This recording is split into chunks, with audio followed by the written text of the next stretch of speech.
अब मेख मार दी उसकी, परमात्मा ने बढ़ाकर उसकी खत्म कर दिया कि नहीं मरेगा। और ये है समर्थ की शक्ति। लेकिन हम सत्संग के अभाव से फिर विचलित हो जाते हैं। उसने अपना फिर जीवन नाश कर लिया मूर्ख ने। वो फिर हमारे गांव में ब्याह गया था, 27 साल का हो रहा था, और हमने उसका खूब याद है ये बातें। तो पुण्यात्माओं, आपका सौभाग्य, आपने ये वचन भी सुनने को मिल रहे हैं ना। काल तो आपके कान के छींट भी ना लागण देश ज्ञान की। कोई कितना फंसा रखा है, कोई कितना उलझा रखा है, कोई वैष्णो देवी पर जहाँ बेचारे इतने पहाड़ों पर चढ़ जाते हैं, कोई सालासर जा रहा है, कोई बालाजी जा रहा है, कोई मंदिर मस्जिद गुरुद्वारों में ही अपना भक्ति का आधार बनाकर जा रहा है। ये सब काल के द्वारा भ्रमित कर दिए। अब ये ज्ञान शुरू किया परमात्मा ने, और जो यहाँ आएगा उसका कल्याण अवश्य होगा, और उसके ये सुख अवश्य मिलेंगे उनको।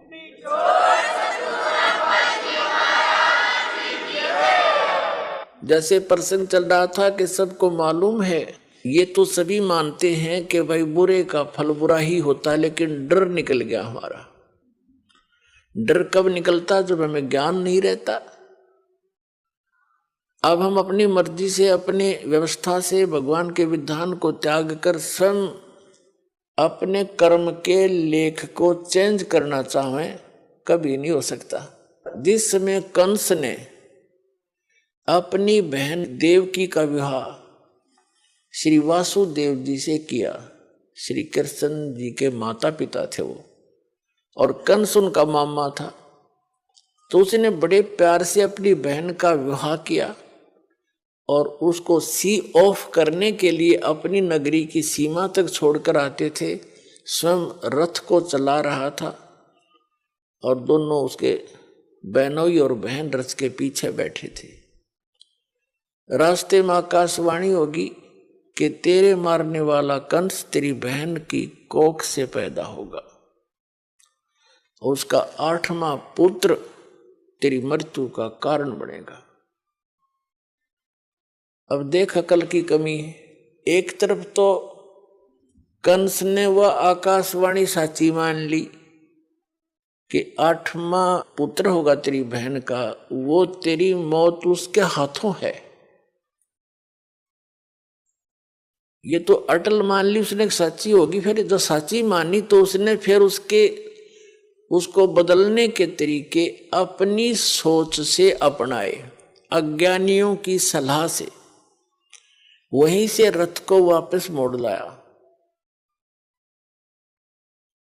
और उनको दोनों को मारने लगा। अब अपनी मौत तो इतनी प्यारी, और बहन और दामाद उस बनोई की मौत उसने कुछ भी ना समझी, अकल के हीन ने। तब उन दोनों ने प्रार्थना की कि भाई, उसकी बहन कहने लगी भाई मुझे मारे ना, क्यों बहन भाई का लगाव न्यारा ही होता है। भले ही वो इस बात को सोच रहा था, फिर भी बहन की इस पुकार को पर उसने जोर देना पड़ा। कुछ रजा मालिक की थी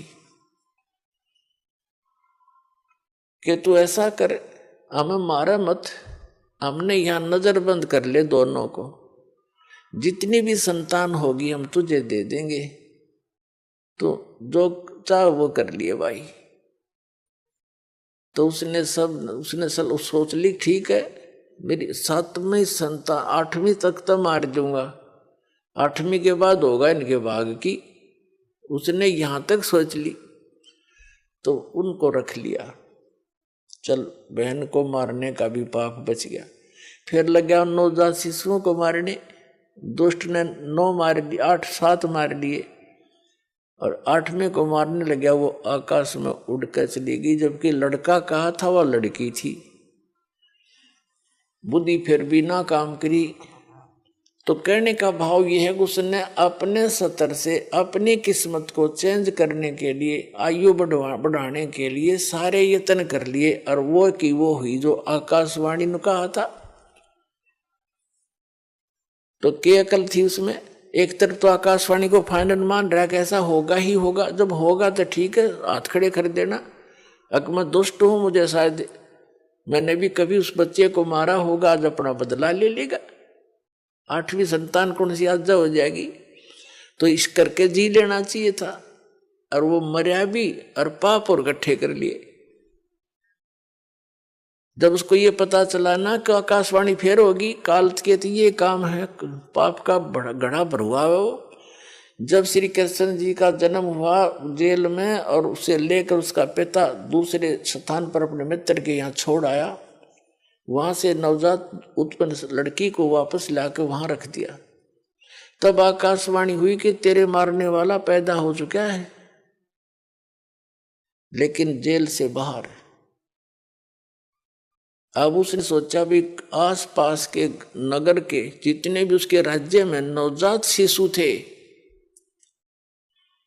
1 दिन का, 2 दिन का, 10 दिन का, महीने के, 6 महीने के, साल के, 2 वर्ष के, 5 वर्ष तक के बालकों को सबको मरवा दिया दुष्ट ने, एक अपनी जान बचाने के लिए।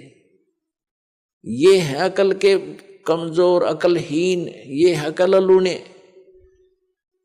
पाप का घड़ा भर लिया और मर के मान्या, मृत्यु हुई जो की तो जो बोला गया था।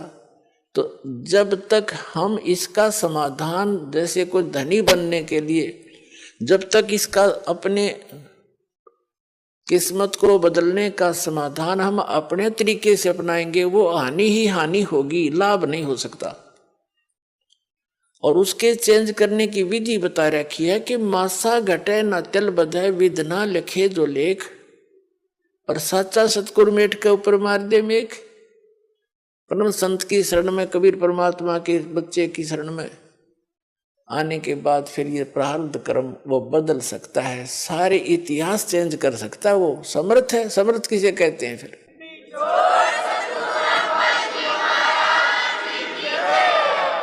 अपने आत्मा परमेश्वर हमें याद दिलाते हैं कि तुम यहाँ के वासी नहीं हो, और वो परमात्मा स्वयं ही चलकर आते हैं, हमें यथार्थ ज्ञान बताते हैं। जैसे आप जी सत्संग में आते हैं, महीने, 2 महीने, 10, 15 दिन, महीने, 4 महीने में तकरीबन सभी आ लेते हैं।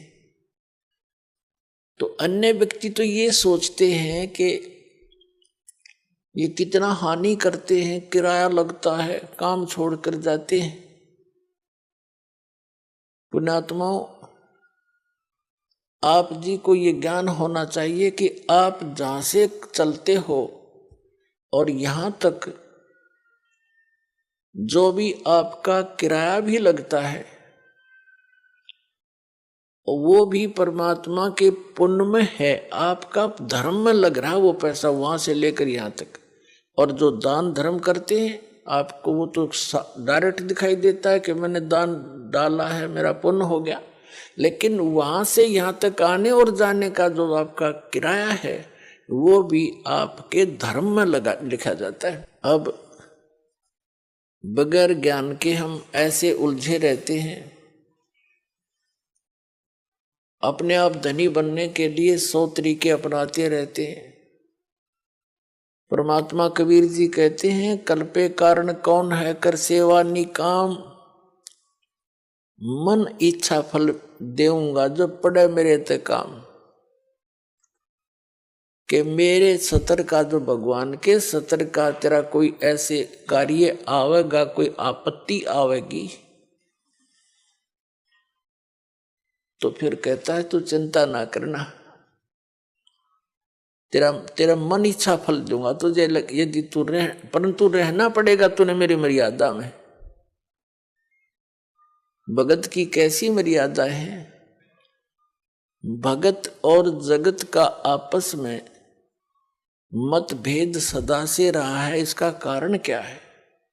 इसका कारण ये है कि भगत की परंपरा, मर्यादा जगत से भिन्न बन जाती है, और जिन परंपराओं को लेकर वो पहले समाज में चल रहा था, इतने वजन को उठाकर इस भक्ति मार्ग पर प्राणी चल नहीं सकता। जैसे कोई यात्री है, यात्रा कर रहा है, उस वो पहले ही सोच लेता है आवश्यक वस्तुएं ही लेकर साथ चलूं, अधिक गठड़ी उठाने सफर नहीं कर पाऊंगा, उसको अंडरस्टूड होता है। तो वो ज्यादा नहीं बांधता, एक थैला छोटा सा काख में टांगा, आवश्यक वस्तु डाली और सफर पर चल पड़ता है। जो भक्त बन गया वो परमात्मा के मिलने वाले मार्ग पर चल पड़ा, और जो भक्त नहीं बना वो वही बैठा अपने घर पे,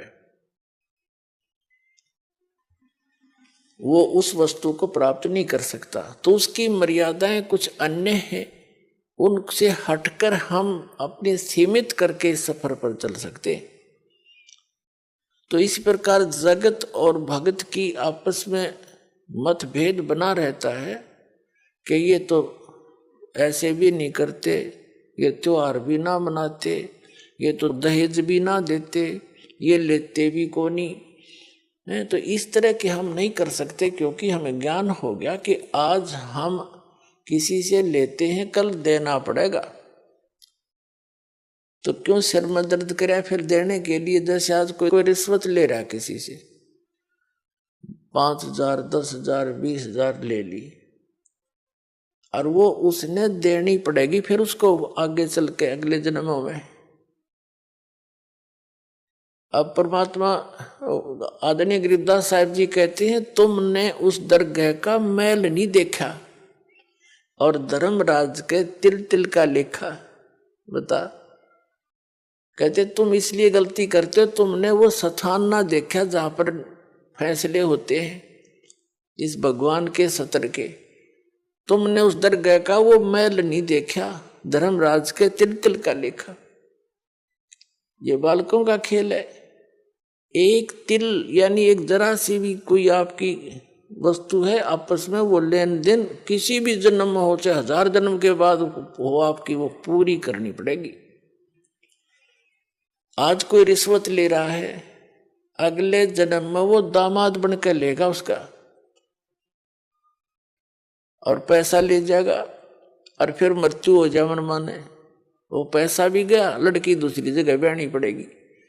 तो टूट गया कहर उसके ऊपर। हमारे सामने जितनी भी ये आपदाएं आती हैं, ये पिछले संस्कारों से हैं। इसको समझने के लिए एक उदाहरण है। हम इतने गिर चुके हैं, इतना सतर गिर गया हमारा, हमने सिर्फ ये संसारिक भौतिक सुख दिखाई देते हैं, नथिंग एल्स। और इनके पाने के लिए, यहाँ की सुख की फोकट महिमा बनाने के लिए हम कुछ भी आगा पीछा नहीं देखते। एक व्यक्ति का विवाह हुआ, एक पुत्र उत्पन्न हुआ, उसकी पत्नी की मृत्यु होगी, उसने दूसरी शादी की, 10-12 वर्ष के बाद दूसरा पुत्र हो गया, वो स्वयं भी मर गया, उसकी पत्नी भी मृत्यु को प्राप्त होगी। अब बड़े लड़के का विवाह हो चुका था, छोटा भी बालक था, 10-12 वर्ष का, 13 वर्ष का। तो क्या हुआ, वो छोटे वाला बीमार पड़ गया। बीमार हो गया तो उन्होंने कुछ थोड़ा बहुत ट्रीटमेंट करवाया, फिर किसी ने बताया कि इसको वहां ले जाओ, हफ्ता 10 दिन वहां रखना पड़ेगा, कितने पैसे लगेंगे, 500 रुपये का खर्चा होगा।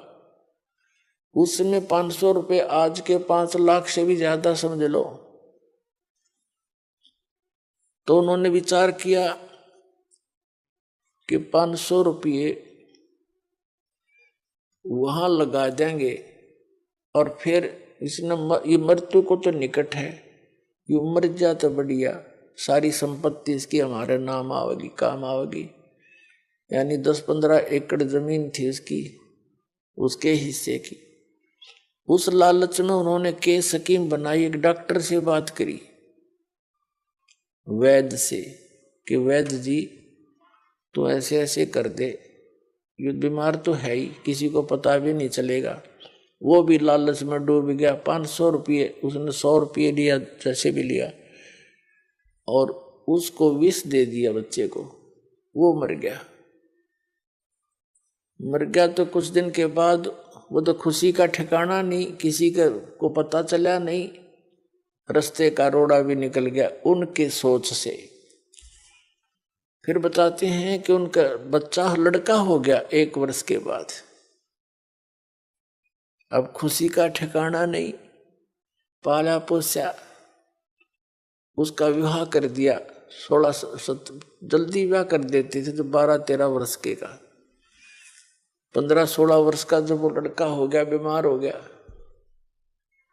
संतान कोई थी नहीं, इतना बीमार हो गया कि अपने पुत्र को उन्होंने जहां भी जिसने बताया झाड़ फूक करने वाला या कोई वैद्य डॉक्टर, सब जगह ले गए। वो जमीन भी बेच दी, आधे से भी अधिक,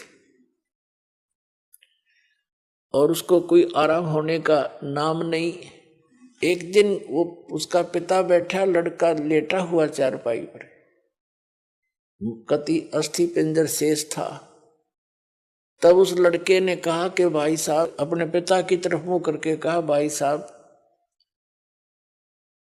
अब उसने सोचा तो कति इसकी बुद्धि भी खत्म हो ली, मुझे भाई कहने लग गया। कहा कि भाई साहब मेरी लकड़ियों की व्यवस्था कर ले और एक कफन तैयार कर ले। वो कहता है बेटा मैं तेरा बाप हूं, मैं तेरा पिता हूं, भाई नहीं हूं। बोला नहीं तो मेरा भाई है। अरे सुन ले राम कहानी, मैं तेरा वही भाई हूं जिसको तूने विष देकर मारा था। और किस लालच में? यह संपत्ति तेरे नाम हो जाएगी। यह संपत्ति भी मेरी आली सारी तूने बेच बेच के मेरे ट्रीटमेंट पर लगा दी है। अब केवल तेरा मेरा हिसाब एक कफन और लकड़ियां का रह रहा कर ले तैयार। तब उसकी वह बुद्धि के सक्रिय खुल गए। अगर सचमुच मैंने तो नाश करया, भाई मारा और संपत्ति भी गई। रोन लग गया आंखों में पानी भर के। तो वो लड़का कहने लगा भी रोन दौड़ तो कुछ ना पाखंडी, तो अपनी तैयारी पकड़े। अब उसने उस समय विवेक आया कि भाई ठीक है, जैसा इस नीच ने करया मेरे तो आगे आगी। इबोर तो संतान मेरा हो को नहीं, इकलौता पुत्र था तो मरेगा, मेरा तो वंश नष्ट हो गया। जिसा मुझे मैंने किया ठीक मिला मुझे तो। पर एक बात और बता दे, जो है तेरी पत्नी है, तेरी मृत्यु के बाद अब इसको जीवित जलाया जाएगा, क्योंकि सती प्रथा थी उस समय। पति मर जाता था तो पत्नी से पहले तो पत्नी को जिंदा जलाया जाता था चिता में, जैसे मुर्दे को फूकते, उसको सती कहते। अब इसका क्या दोष, इसने अब इसको जिंदा जलाया जाएगा। तब उसने बताया कि वो डॉक्टर कहाँ है जिसने मुझे व्यस दिया था, वैद्य। उन्होंने बताया कि आपके 2-3 वर्ष के बाद उसकी मृत्यु हो गई थी। तो उस लड़के ने बताया कि ये वही है, ये डॉक्टर मेरी पत्नी। अब यो भी भोग लेगा अपने करे हुए को। तो पुण्यात्माओं, ये भले ही आपने कथा लगती हो, पर विधान है परमात्मा का। यो तुमने उस दरगाह का मैल नहीं देखा, और धर्मराज के तिल तिल का लेखा, एक एक पाई पाई का हिसाब होगा वहां पर। तो इस प्रकार हमने परमात्मा पर विश्वास करके, और जो साधना दास बताता है इसको करके देखो, और फिर लाभ देखिए उस परम पिता के। आपकी किस्मत से न्यारे देने लगेगा आपने, आप सोच भी नहीं सकोगे भगवान, हम तो सुना करते भगवान ऐसा कर देता है, पर और आज हो रहे हैं हमारे साथ। आपके कई दिन में समझ में नहीं आओ यू हुआ कैसे, यू कार्य कदे सोच भी ना सकते, यू तो किसी तरह भी होने का नहीं था, और ऐसे कर देगा आसानी से, आप सोच भी नहीं सकते। और फिर आपका विश्वास और दृढ़ होगा, ऐसे भक्ति में लग जाओ। जैसे परमात्मा ने एक एग्जाम्पल दिया, खुद मालिक ने आके, कुल धनी ने, कबीर भगवान ने, कबीर परमेश्वर काशी में एक धानक बनकर रहा। अब परमात्मा का विधान है कि वो स्वयंभू है, उसकी लीला में लिखा है, वो उसके गुणों में लिखा है। और वो सतलोक से, सचखंड से, जहां भी वो रहता है, हम उसको किसी भी नाम से उस स्थान को पुकारते हैं। अमरलोक कहो, सतलोक कहो, उसको झूलोक कहो, तो वहां से रहता है वो परमात्मा। नर आकार है, राजा के समान वहां बैठा है, सिर पे मुकुट है, सिर पे छत्र है, सफेद वस्त्र है, सफेद कलर है, सफेद ही उसका प्रकाश निकल रहा है उनके शरीर से। करोड़ सूर्य मिला दे, करोड़ चंद्रमा एक रोमकूप की, इतनी शोभा है। और वहां सफेद पृथ्वी है, वो सफेद, जैसे यहाँ की पृथ्वी का कित बालू रेत जैसा रंग है, लाल लाल गेरुआ सा, कहीं पर काली मिट्टी है, तो वहां का सभी मिट्टी बहुत चमकीली है, सफेद है और उपजाऊ गणी है। उस सतलोक ऐसा स्थान है, एक पृथ्वी है। और ये नकली जितने भी सतलोक के गुणगांव हैं, सचखंड बतावे हैं, ये राधा स्वामी पंथ, जय गुरुदेव पंथ, बिहानी विनोद वाला पंथ, ठाकुर वाला पंथ, किसी ने देख ले, कबीर पंथियों को देख लो, इस दास के अतिरिक्त कोरी उआ बाई बकरे और जय गुरुदेव पंथ, यू सच्चा सौदा सरसा वालों का और जगमाल वाली वाला पंथ, ये सभी वहां कहते हैं वहां तो प्रकाश ही प्रकाश है, चेतन प्रकाश है। और मुक्त जीव वहां जाकर उसमें मिल जाती, लीन हो जाती है, बस जाकर बूंद समुद्र में। एक आधा चतुर कबीर पंथी कहता है आत्मा तो डॉट रूप में रहती है, बिंदु बिंदु। खाक देखा उन्होंने परमात्मा को, मूर्ख बना रखा। तो ये सभी अभी तक भ्रमित थे, इनका अनुभव निरल था, इनका भक्ति विधि सही नहीं थी, इनका ज्ञान भी गलत था, इनके मंत्र भी गलत थे। पांचों नाम काल के जाप करें, बात करें सतलोक जान की, टिकट कटारे लोकल बस की, बात करें अमेरिका जान की या अमेरिका से भारत आने की। तो ये कैसे बन सकती ये बातें? तो ये इनके नाम में गलत है वहां जाने वाले, तो कैसे पार होंगे? ये अंडरस्टूड है, क्योंकि हम इतने विश्वासी हैं कि जो गुरु बता रहे हैं फाइनल है बस, और सोचना ही नहीं। ना सोचो, वो शिवदयाल भूत बन गया है, बुक्की में बोला अपनी शिष्या में, सारे तुम बोलोगे, और समझदार है उन्हें सोचना पड़ेगा और कल्याण कराना चाहिए। दास की प्रार्थना है, पाछे बनी सो बनी पीछे, अब शेष तो बच जाओ। कितने दिन से शोर मचा रहा हूं, जेल में मैं चला गया तुम्हारे लिए, यह सच्ची कहने के चक्कर में, और कहूंगा आखिरी सांस तक, चाहे शरीर रहो या ना रहो, कोई बात है या?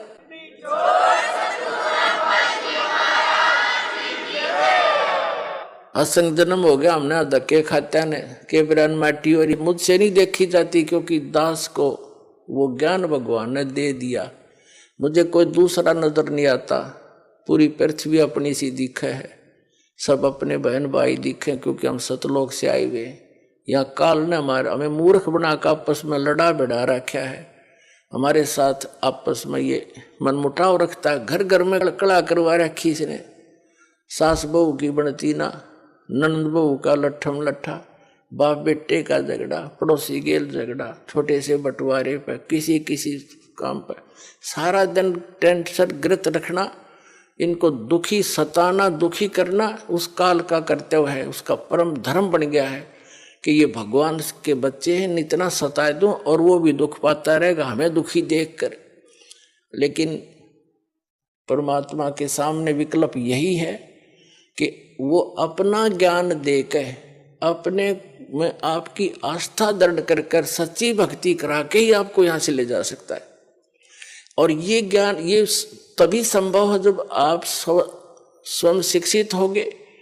तो अब शिक्षित करना पड़े आपको परमात्मा ने, और शिक्षित करके अब जितने भी संत थे, पंथ थे, धर्म मजहब थे, उनके सदग्रंथ भी विद्यमान हमारे पास, और उनका अनुभव वर्तमान के जितने भी कलियुगी संत महंत हैं, आचार्य शंकराचार्य हैं, किसी भी धर्म पंथ के, वो क्या हमें बता रहे हैं ये आपको मालूम है। और सदग्रंथ दास दिखा रहा है कि ये बताते निराकार भगवान को किसी से बात कर लो, चाहे हिंदू है, चाहे मुसलमान, सिख या ईसाई है, कहते परमात्मा तो निरंकार है, वो तो निराकार है, वो तो प्रकाश ही प्रकाश है।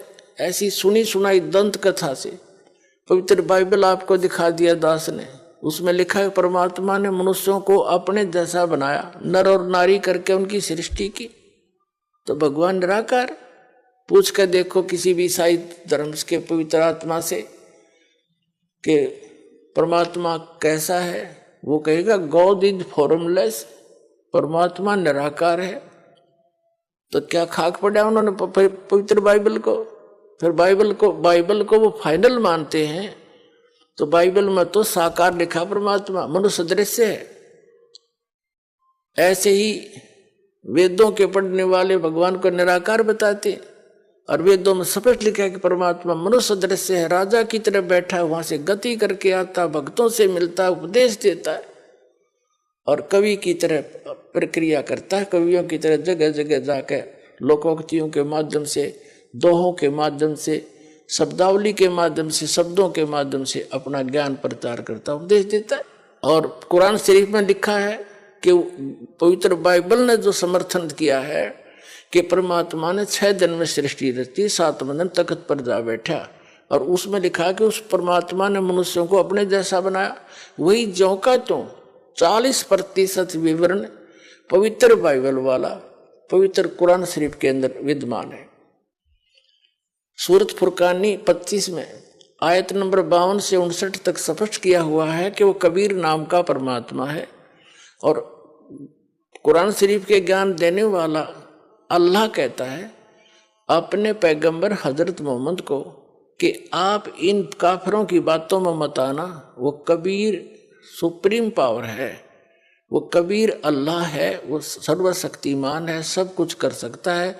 और इस वही है जिसने सबकी रचना करी, वो अपने बंधों के गुनाहों से खूब परिचित है। वो कबीर परमात्मा आपके पाप भी नाश कर सकता है, आपके कर्म के। वो वही है जिसने 6 दिन में सृष्टि रची, वो कबीर नाम है उसका। और 7वें दिन तख्त पर जा विराजा, उसकी खबर किसी बाखबर से पूछ देखो। जब तख्त पर जा बैठा, निराकार कितना हो गया वो।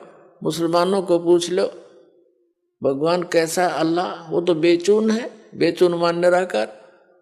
इन पवित्र वेदों को पढ़ने वाले, इनसे पूछ कर देखो, अभी तक आपके पास सबका विधान है, हिंदू धर्म में तो आप जन्मे हो, इनका तो खूब पता आपको। ये भी कहते परमात्मा निराकार है, और आपने दास ने उन्हीं के अनुवाद को आपके सरोरू कर दिया।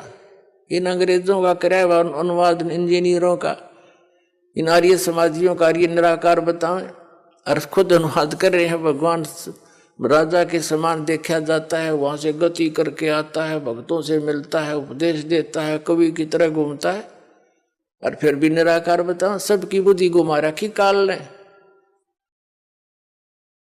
तो पुण्यात्मा, अब रजा हुई है परमात्मा की आपके ऊपर। अब आपकी रुचि बढ़ेगी इन प्रमाणों को देख के, सचमुच सारी बात साची। और वह ऐसी सृष्टि है, वहां सब मुक्त पुरानी ठाठ से रहते हैं। जो सुख आप यहाँ खोज रहे हो वहां मिल जाएगा। और यहाँ तो आप रह ही नहीं सकते, चाहे राष्ट्रपति बन जाओ, और चाहे सारी पृथ्वी पर तो मकान बना ले, 100 कोठी बना ले, ये तो तेरी है नहीं। मूर्ख बंडा बना रहे तो वहां क्यों ना चल रहे। यहाँ तो जब तक यहाँ रहना है भक्ति कर, जैसा मालिक देता वैसे तो रहे। जो राखे तो ही रहूं, मेरा के चारा, और खाने जाद खरीद हूं गुलाम तुम्हारा। ये परमात्मा मैं तो आपका दास हो गया। और दास की चिंता मालिक ने, नौकर की चिंता मालिक ने खूब बनी रहती है। ये दयालु मालिक है हमारा। जो मालिक हमने मान रखे तो कसाई है, ये ब्रह्म ज्योति निरंजन काल, इसको हमने मालिक मान रखा था, ये तो कसाई है, ये तो आपके अपने स्वार्थवश रोके हुए। और जब हम दयाल की शरण में आएंगे तो हमारे सारे दुख दूर हो जाएंगे। तो कबीर साहब वो दयालु मालिक है, उसकी शरण में आ गए तो उसको सब पता है, मेरे बच्चे को क्या आवश्यकता है, मेरे नौकर को सब सुविधाएं देता है, क्योंकि उसके अंदर दया होती है। तो हम उसकी शरण में जब आ गए तो हमारी सब समस्याओं का उसको खूब ज्ञान है। हम जो मांगेंगे और आवश्यक होगा वो दाता अवश्य देगा आपको। और हम मांगेंगे बकवाद, क्योंकि भक्ति के मार्ग में चल रहा व्यक्ति को एक पत्थर ठा के सिर पर फिर धरन लगे, उन्हें क्या कहेंगे? मूर्ख। समझदार तो ये कहेंगे क्यों सिर मारे, पत्थर में चल आगे न चलेंगे।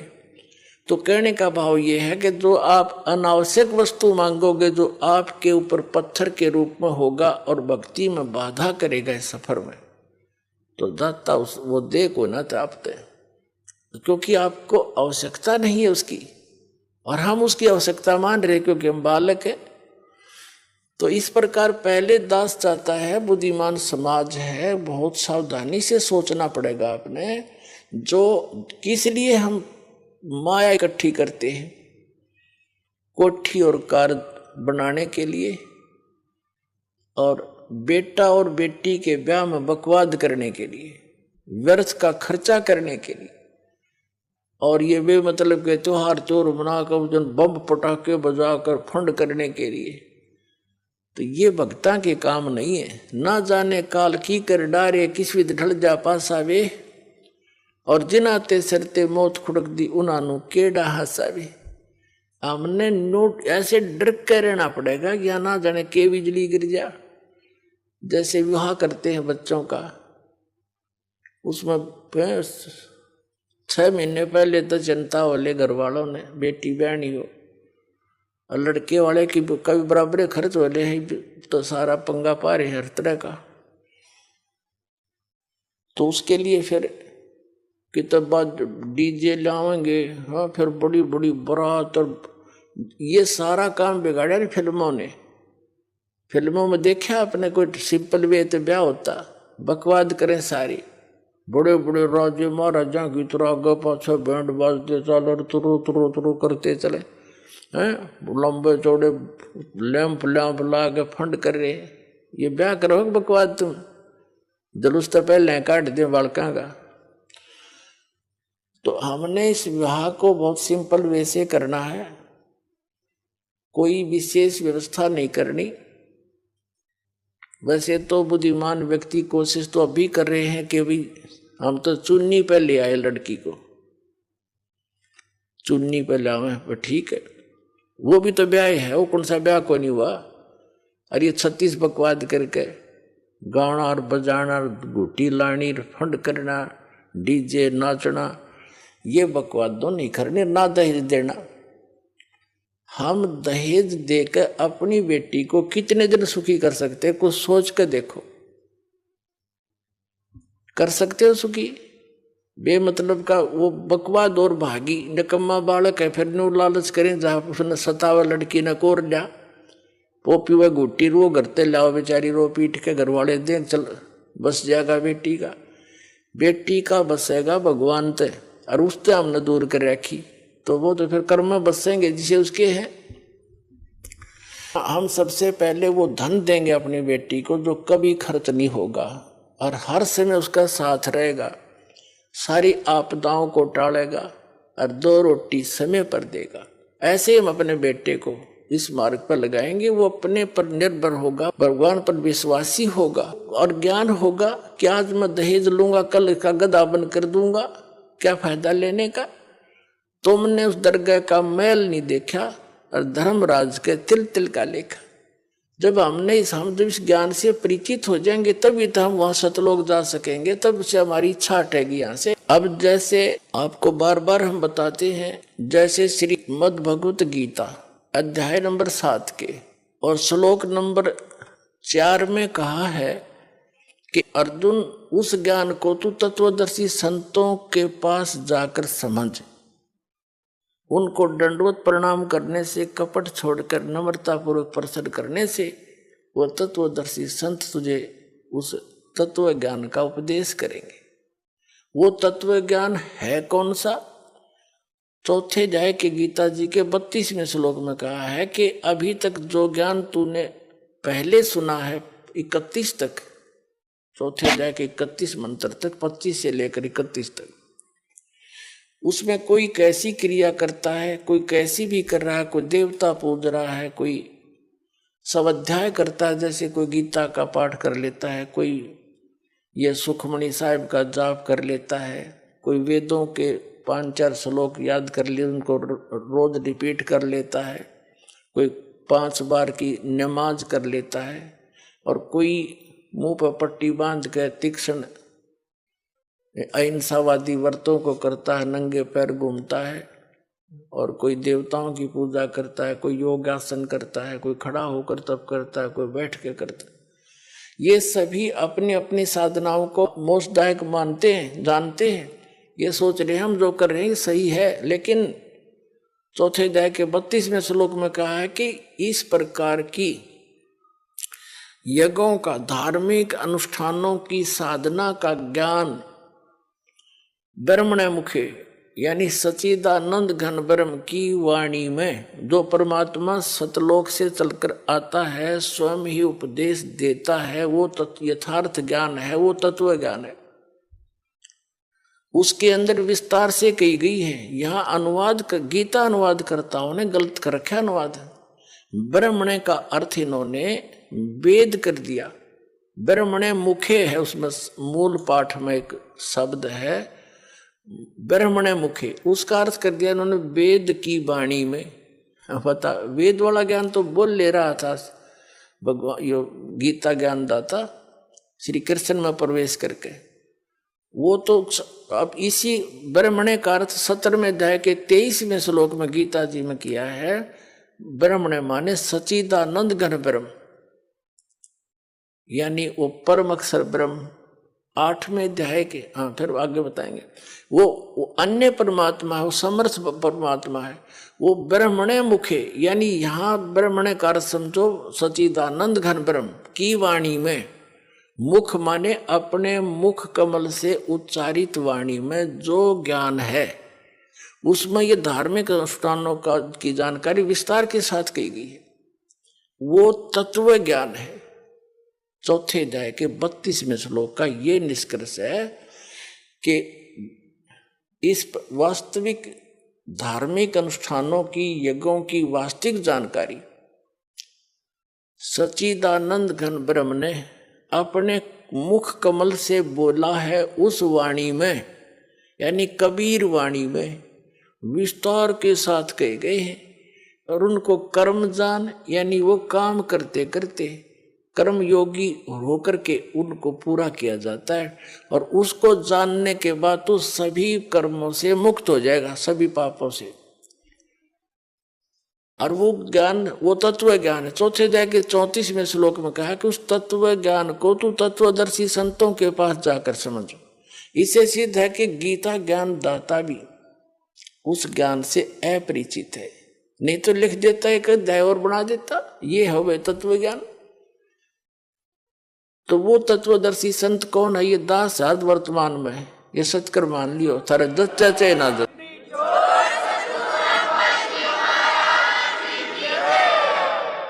और उनको दंडवत प्रणाम करने से पूरी गीता जी में केवल उस संत को ही दंडवत प्रणाम का प्रावधान बताया है, नहीं तो 18वें अध्याय के 65वें श्लोक में अपने विषय में कहता है गीता ज्ञानदाता के माम नमस्कारु, मुझे नमस्कार कर, मुझ में मन वाला हो, मेरा भक्त बन, तू निश्चय ही मुझे ही प्राप्त होगा। अपने विषय में भी नमस्कार तक का प्रावधान बताया है इसने। और उस तत्वदर्शी संत को कहा कि उसको दंडवत प्रणाम करने से, कपट छोड़कर सरलता पूर्वक, नम्रता पूर्वक, निष्कपट भाव से प्रसन्न करने से वह तत्वदर्शी संत तुझे उस तत्व ज्ञान का उपदेश करेंगे।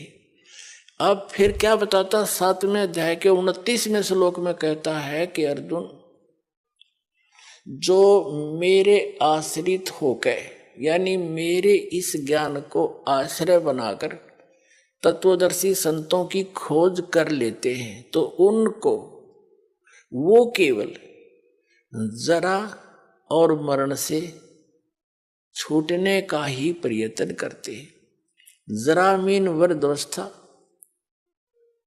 जरा मीन वृद्धावस्था और मरण मीन मृत्यु, डेथ।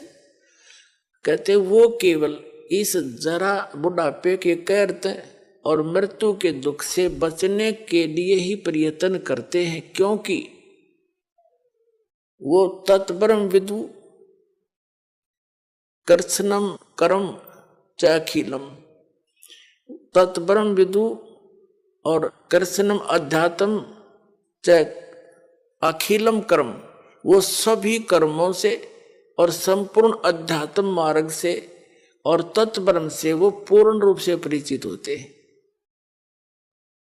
और वही केवल जरा और मरण से छूटने का प्रयत्न करते हैं। इसका सीधा सा अर्थ है कि जो साधक संसार की अन्य किसी वस्तु की इच्छा मन में नहीं लेकर के केवल अपने कल्याणार्थ यानी जरा और मरण से छूटने का जो प्रयत्न कर रहे हैं, तत्ब्रह्म विदु उस परमात्मा को जानते हैं, जान चुके हैं तत्ब्रह्म को,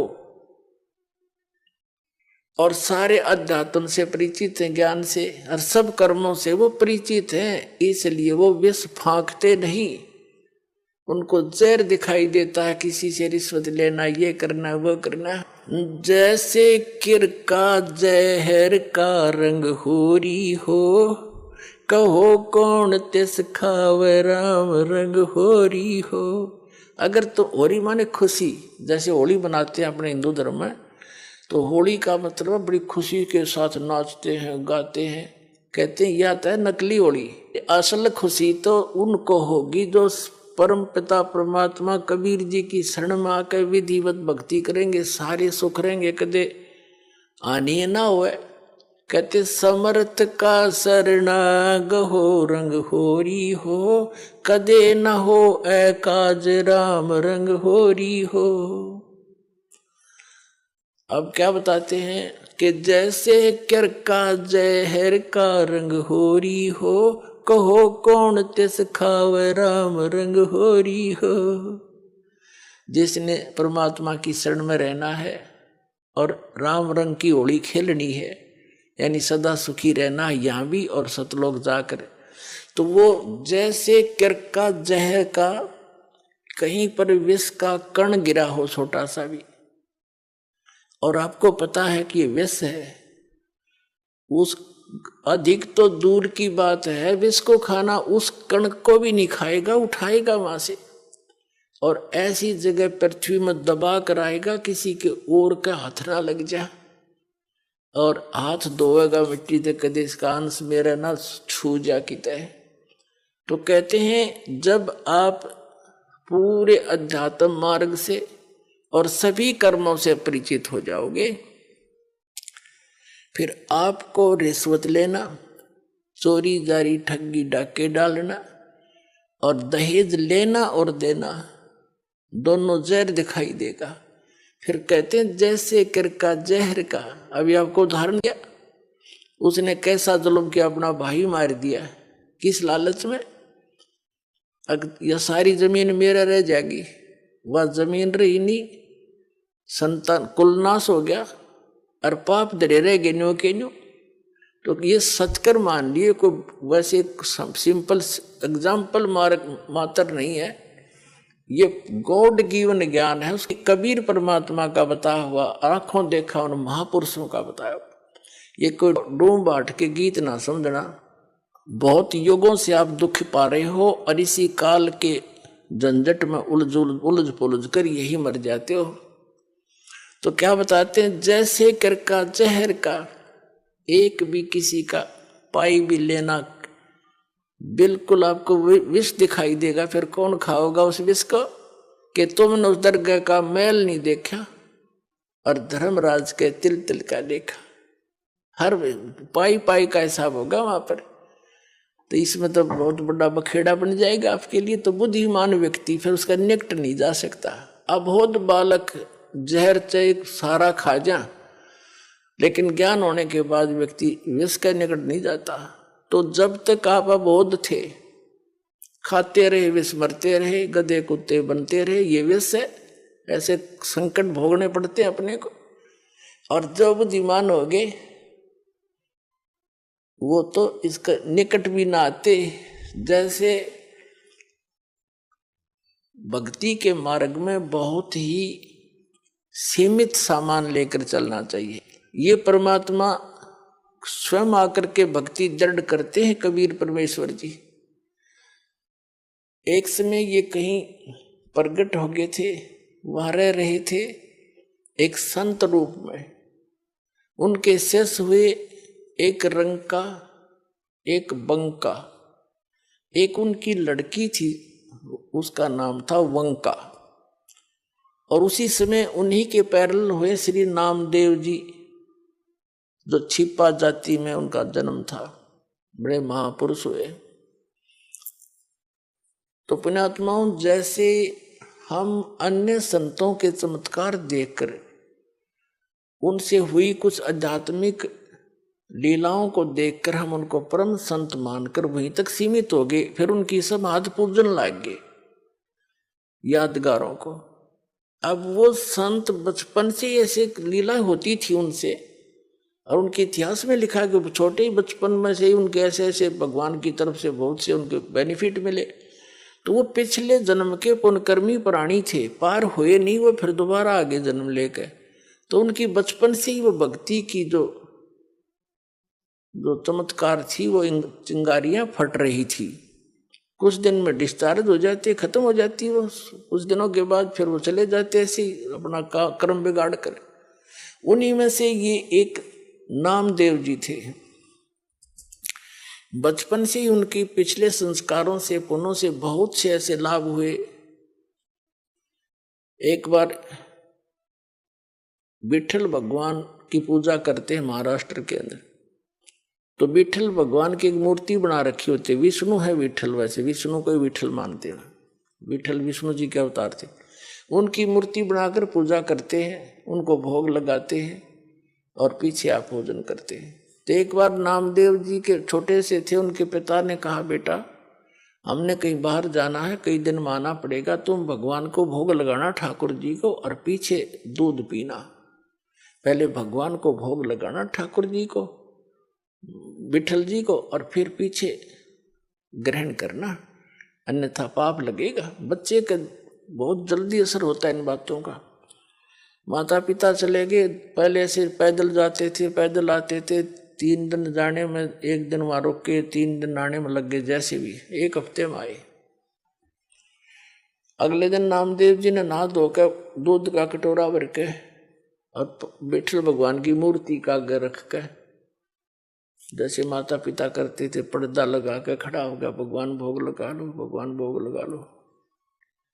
थोड़ी देर में पर्दा उठाया, जो का दो रखा कटोरा, नहीं दूध लगाया, नहीं पिया। अब उसके माता पिता क्या करते थे कि कटोरा रख के ऐसे करते थे, विठल भगवान दूध पी लो, पर्दा लगा देते थे।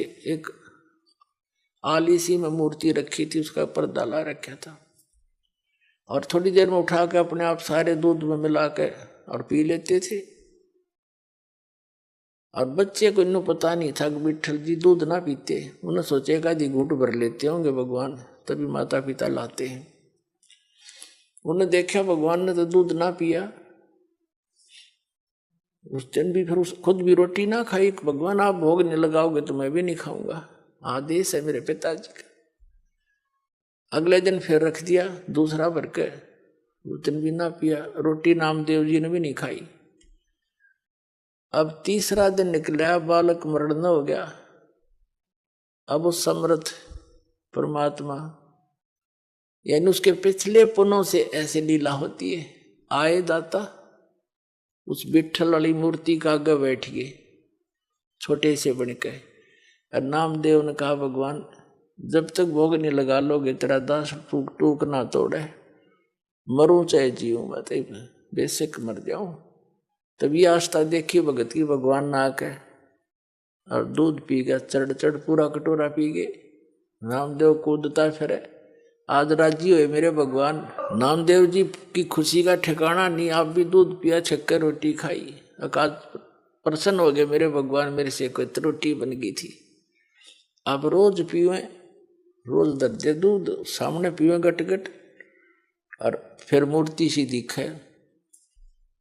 उनके माता पिता आए, उन्हें चिंता थी, बालक है कहीं भगवान को भोग ना लगाया। वो नाते पूछा, बेटा क्या विठल जी को भोग लगाया था? माता जी ऐसा बना, 3 दिन तो इन्होंने कुछ नहीं खाया पिया और मैंने भी नहीं खाया पिया। क्या करा कि मैं दूध रखूं, भगवान ने ग्रहण नहीं किया। मैंने सोचा आपकी याद में दुखी हो रहे होंगे परमात्मा, नहीं पिया होगा और या मुझसे कोई त्रुटि होगी। तो तीसरे दिन भगवान ने, तीसरे चौथे दिन जैसा भी भगवान ने दूध पिया, नहीं पहले भोग नहीं लगाया 3-4 दिन, और मैंने भी खाना नहीं खाया, मरने को हो गया था। अब बच्चे के मुंह की तरफ देखे वो माता पिता, ये क्या बोल रहा है, क्या कैसे भोग लगाया बेटा तेने, कि भगवान को भोग रख। 3 दिन तो इन्होंने पिया नहीं, चौथे दिन पी लिया दूध, सचमुच। हाँ, उन्हें सोची लड़का बकवाद करे है, इसने कोई भोग भाग नहीं लाया। क्यों मालूम था दूध पीता नहीं, मूर्ति पत्थर के दूध पिया करे। वो तो मुंह कर लागे छीटा फिर आप उठा लाया करते थे। उन्हें सोची बकवाद कर रहा है, कितना भोग भाग नहीं लाया, खेलता रहा बालकों में। न बोला साची बता, न तने घड़ेंगे हम, झूठ बोले तू तो भोग नहीं लगा। भगवान पत्थर थोड़ा, मूर्ति थोड़ा दूध पीती है। अगने नहीं दूध पिया, मेरे सामने पिया। उनको और पकी दचकी झूठ बोला सारी उलटका। न बोले भाई तू झूठा गणा हो गया नामदेव, और हम तेरे से बात नहीं करते, तेने तो भोग लगा नहीं हमारे भगवान को। वो कहने लगी हमारे सामने लगा के दिखा कैसे दूध पिया। वो ना प्रतिदिन जैसा करता था, पूरी रूटीन से धोया, कटोरा दूध का भरा और रख दिया। हे भगवान, मेरे माता पिता के विश्वास नहीं हो रहा दाता, भोग लगाओ। उसी समय मूर्ति से हाथ से निकले नू कचिया कचिया, और पकड़ कर उनके सामने, माता पिता के सामने गट गट दूध पी गया।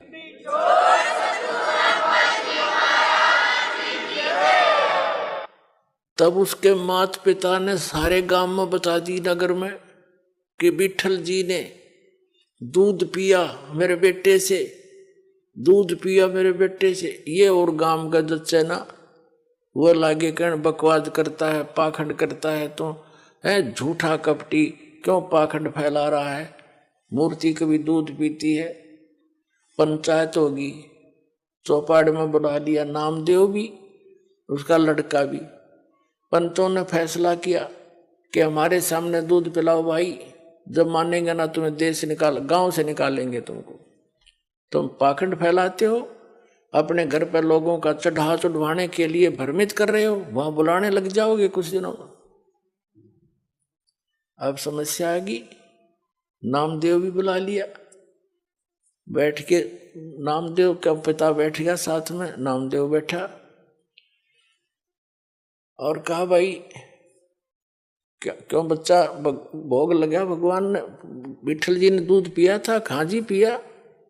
अब ये रखी मूर्ति अलग से सुथरी स्थान पर बनाकर सटेज सी रख रखी थी कि यहाँ पे ला के दिखा दे, ये दूध रखा।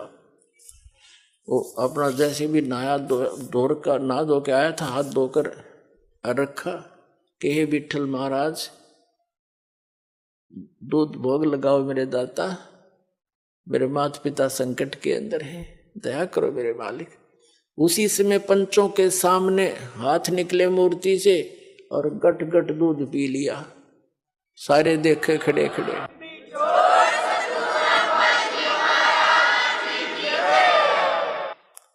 अब इस चमत्कार को देखकर नामदेव जी की इतनी महिमा होगी, आसपास के क्षेत्र में पूज्य होगी। और ये अब वो क्या करते थे, कुछ थोड़े से बड़े हुए, किसी से नाम लिया, ओम नाम का जाप करते थे। फिर परमात्मा मिलते हैं आकर ऐसी पुण्य आत्माओं को, जैसे उनका विधान है, वो नेक आत्माओं को मिलते हैं, अच्छी आत्माओं को मिलते हैं, दृढ़ भक्तों को। तो कबीर साहब उनसे मिले, ज्ञान दिया कि ऐसे ऐसे भाई ओम नाम का जाप तुम कर रहे हो गुरु से लेकर के, ये तो ऐसे ऐसे सारी सतिथि बता दी, और इससे आगे एक और मंत्र है जो दास देगा आपको, और उससे मोक्ष होगा। ये तो असंग जन्म हो गए, जन्मते मरते। और ये छोटे मोटे जो लीला हुई है ना, ये तेरे पिछले पुण्यों से हुई है। आगे चार्जर ठीक नहीं है, पीछे बैटरी चार्ज थी, तब तक यह काम कर रही है। सारा समझाया उनको, जैसे भी उस भाषा में। तो विठल नामदेव जी ने नाम ले लिया किससे? उस संत से जो स्वयं मालिक आकर रहे, गुप्त रूप से रहा करते थे। अब नाम भी ले लेते हम, लेकिन वो पुरानी जो साधनाएं हैं, जो क्रियाएं मन में समारी हैं, वो भी साथ करते रहते। एक दिन नामदेव जी, क्योंकि ये छिपा जाति में थे और ब्राह्मण लोग अन्य जाति वालों को भगवान की आरती में निकट नहीं जाने देते थे, दूर खड़ा रखते थे। वो आरती जहां करते थे विठल जी की, वो ब्राह्मण वर्ग ही रहते थे, वहां उसको सक्षेत्र था। एक दिन नामदेव जी जा रहे थे, आरती मंदिर में हो रही थी, इतने आत्म विभोर हो गए, पंडित जी तो ऐसे वो घंटियां बजा रहे थे और नामदेव जी ने जूते निकाल लिए दोनों अपने और जूतों को लगे बजाने, और बजाते बजाते उन पंडितां के बीच में पहुंच गया। जैसे मंदिर की दर्शन करने के लिए मूर्ति के निकट पंडितां के बीच में घुस गया। उन्हें देखा कि कौन आ गया, छोटी जाति का, हाथ में जूते ले रहा, पकड़ के बाजू से और मंदिर के पीछे पटक दिया जाकर, किसने आरती में बाधा कर दी। कहते हैं भगवान कबीर साहब ने उस मंदिर का मुंह फेर दिया नामदेव की तरफ।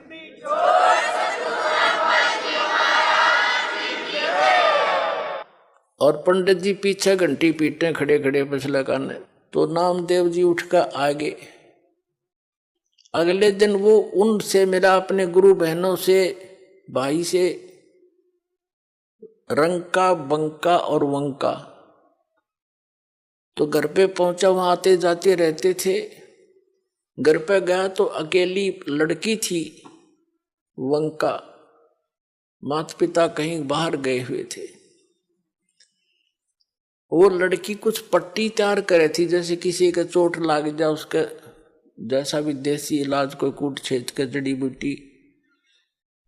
नामदेव जी ने पूछा, बहन किसको क्या हो गया, आप क्या बना रही हो? अपने आत्मा भगत जो होते हैं वो भगत वाली भाषा बोला करते हैं। और लड़की बोली, भाई नामदेव तू चल रहा है बनमुखी, अपने हिसाब से चलता है भाई, तू आगा पीछा नहीं देखता, तेने क्या जरूरत थी वहां मंदिर उन पंडितों के बीच में जाकर खसण की है? गुरु जी की बेइज्जती कराना चाहता था तू। जब तेरी बेइज्जती देखीगी नहीं गुरु जी पे, और गुरुदेव ने जो तेरा मंदिर घुमाया है ना, उसके कारण गुरुदेव का चोट लग गई हाथ के, और उसके लिए पट्टी तैयार करो। नामदेव कुछ सोच ले भाई, ना दुखी करया करे। नामदेव ने सोचा, गुरुजी दिखे भी कोई ना वहां पर, और मंदिर घूम गया, उसने वहम हो गया था कि मेरी भक्ति ने कर दिया यू काम। उसकी फड़क निकालनी थी, वो भ्रम निवारण करना था दाता ने। अब उसने सोचा, बहन सचमुच एक और मैं बालक हूँ, मूर्ख हूँ, पट्टी ले जा रही हूँ, चाल मेरे साथ। वो दोनों गए। गुरुजी का चोट लाग गया थलियां पे, और लड़की ने मैलम लाकर पट्टी बांधी, चरना में पड़ गया, रोन लग गया। ने बोला, भगवान मेरे से गलती होगी, माफ कर दो, आगे से ऐसी गलती नहीं करूंगा। बोला, कहा बेटा, जब मैंने मार्ग बता रखा, वो मंदिर में टिंडे लेने गया था तू, जो भक्ति मैंने बता रखी, इस विधि से तेरा कल्याण होगा, वहां किस लिए गया था? तुम मानते हो नहीं, मनमुखी चलते हो, इसलिए मार खाते हो। तो उसके बाद उसकी वह दृढ़ता बढ़ गई, सचमुच। लेकिन वो तो मालिक थे। वो जैसे आजकल परंपरा चल गई है कि गुरु ही भगवान होता है, गुरु भगवान नहीं होता। वो तो भगवान ना आए थे सीधे गुरु बन के, और अपनी भक्ति की सतिथि बना के रखनी थी। काल नो सोचा है नकली संत, नकली पंथ बना के, नकली नाम जाप करा के इनकी भगवान से आस्था हटा दूं। जो साधना ये करेंगे उससे लाभ तो होना नहीं, आपत्ति नो की नो पड़ेंगी आके, तो कुछ दिन में भक्ति छोड़ देंगे। और परमात्मा सोच क्रियाएं करता है, आप भी आते हैं, कोई एक आधा संत भी भेज देते हैं, तो अधिकतर स्वयं ही आए हैं मालिक ने, और स्वयं ही वो काम करा जो भगवान किया करते। तो वो तो भगवान और गुरु, वो तो वन, ऑल इन वन थे, वो तो सब कुछ थे दाता। लेकिन अन्य जो गुरु है वो गुरु है और भगवान अन्य है। गुरु परमात्मा का पुजारी होता है और उससे मिलाने वाला मीडिया होता है। गुरु भगवान नहीं होता, भगवान तो भगवान ही होता है। लेकिन उस परमात्मा को पाने के लिए एक विधि बताई है परमात्मा ने कि अपने गुरु को आप एज ए गॉड ट्रीट करना, उससे भगवान की तरह व्यवहार करना, ताकि जब तुम यहां से जाओगे इसी रूप में आगे भगवान परीक्षार्थ बैठेगा और यहां जैसा व्यवहार आप कर रहे हो, जैसे विचार अपने गुरुजी के प्रति रखते हो, वो वहां भी होंगे। तो वहां जैसी आपकी व्यवहार विचार त्रुटि युक्त होंगे तो वहां से आपको रिजेक्ट कर दिया जाएगा, फिर वापस गिर जाओगे। तो इसलिए परमात्मा कहते हैं गुरु मानुष कर जानते ते नरकइये अंध, महादुखी संसार में आज्ञा काल के फंद। गुरु गोविंद कर जानियो रहियो बचन समाए और मिले ते दंडवत बंदगी नहीं पल पल ध्यान लगाए। अब कहने का भाव क्या है कि जैसे ये दास है और इस दास के स्थान पर भगवान आ सकते थे, वो आ जाएं और आप उनको खोज रहे हो, भगवान अब यहां आ जाए, वो भगवान आपका कैसा व्यवहार होगा जैसा इस दास के प्रति आपका है। अब उस परमात्मा के प्रति जो आपका भाव बनेगा और वो भाव इस दास के प्रति नहीं है तो वहां भी नहीं बनेगा आपका फिर उसके प्रति। अब जैसे परमात्मा यहाँ आ जाए आपको, जिसकी आप खोज कर रहे हो, तो किस प्रकार लपटोगे उसके चरणों में, रोगे, मुंह की तरफ देखोगे, 100 बार शुक्र मनाओगे, भगवान बड़े भाग जाएंगे, दर्शन होगे। जिस भगवान को हम खोज रहे और वो आज इस दास के स्थान पर होता, वो तो हजारों बार हुए हैं, रहे हैं दाता, हम नहीं समझ सके। उसको जन साधारण एक भक्त संत समझ कर हमने उनसे डील किया। आप जो व्यवहार मेरे से कर रहे हो वैसा उसके साथ करोगे। तो परमात्मा वहां जब जाएगा तो यहाँ ये सोचकर हमने गुरुदेव से डील करना चाहिए कि मान लियो भगवान बैठे हमारे सामने, भगवान के सामने कपट से बात नहीं की जा सकती। जो वचन जो आदेश देव श्रोधार्य ही होना चाहिए, अपनी नहीं चलानी चाहिए, क्योंकि वो आपके हितैषी हैं, आपका बुरा नहीं चाहते, केवल भले के लिए आपको आदेश देंगे, ऐसा नहीं करना, ऐसा नहीं करना, केवल ऐसा ही करना। तो ये तुम वचन मानोगे तो भगत बनोगे और आपका कल्याण होगा। यह कहते मुख पर वचन करे पर माना और घर पर जाके करे विज्ञाना। मुख पर तो गुरु जी की बात मान ले, हाँ जी, और घर जाकर न सोचो ना, नो थोड़ा ऐसे थोड़ा करना है, बताइए मर्यादा कैसे छोड़ेंगे। तो फिर के खाक से सो तुम। जो गुरु वचन पर डट गए कट गए फंद 84 के, भाई जो गुरु वचन पर डट गए कट गए फंद 84। तो गुरु वो तो गुरु रूप में आए थे मालिक ही, लेकिन दास गुरु रूप में मालिक नहीं, उस मालिक का दास समझो। लेकिन गुरु को भगवान के तुल्य मानने से आपकी समस्या हल होगी, नहीं तो होए को नहीं।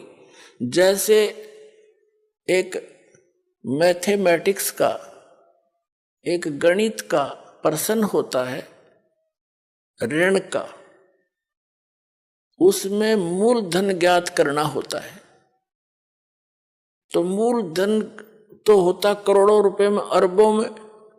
उस अरबों करोड़ों वाले मूलधन को प्राप्त करने के लिए मानना पड़ता है, मान लीजिए मूलधन 100 रुपये।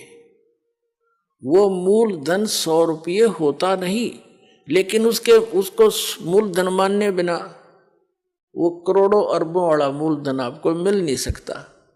तो जो परमात्मा है वो तो परमात्मा है, वो तो समर्थ है, लेकिन उस समर्थ को पाने के लिए इस दास को आपने मानना पड़ेगा मूलधन, यानी गुरु मान ले भगवान।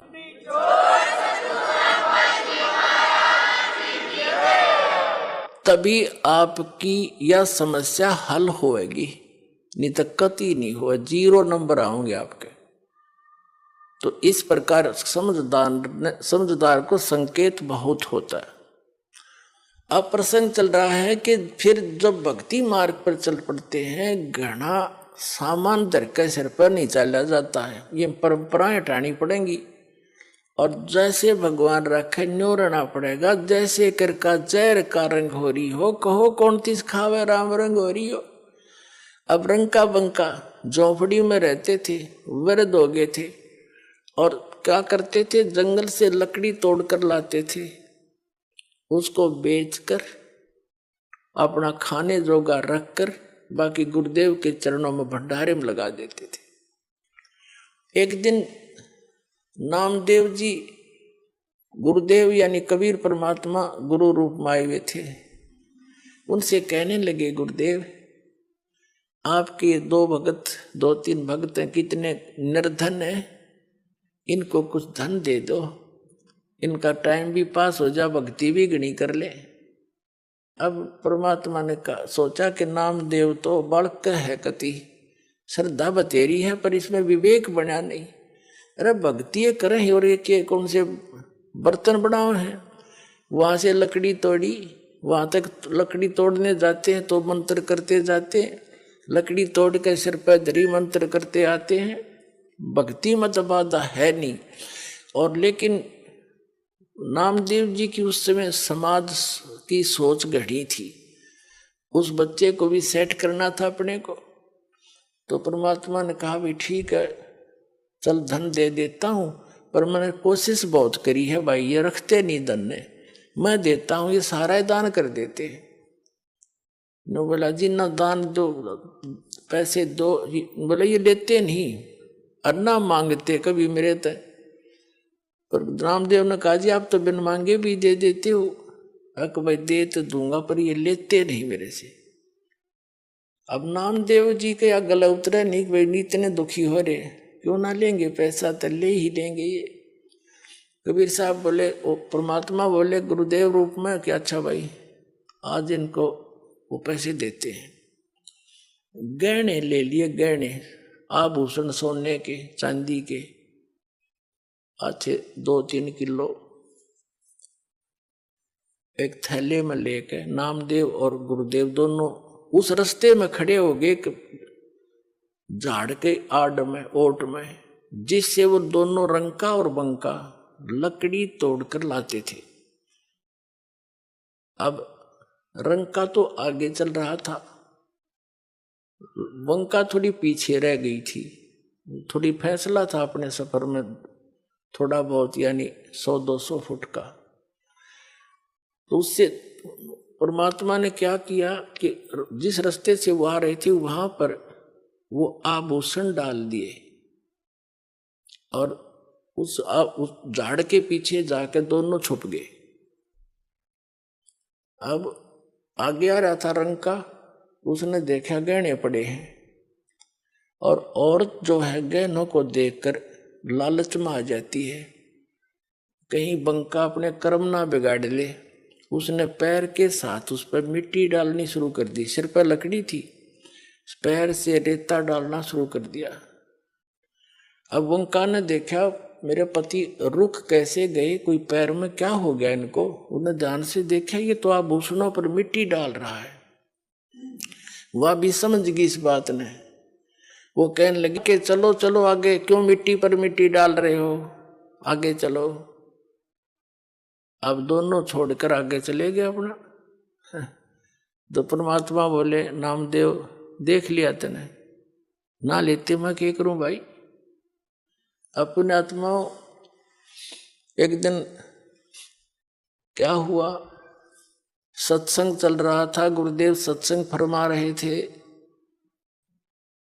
और रंका और बंका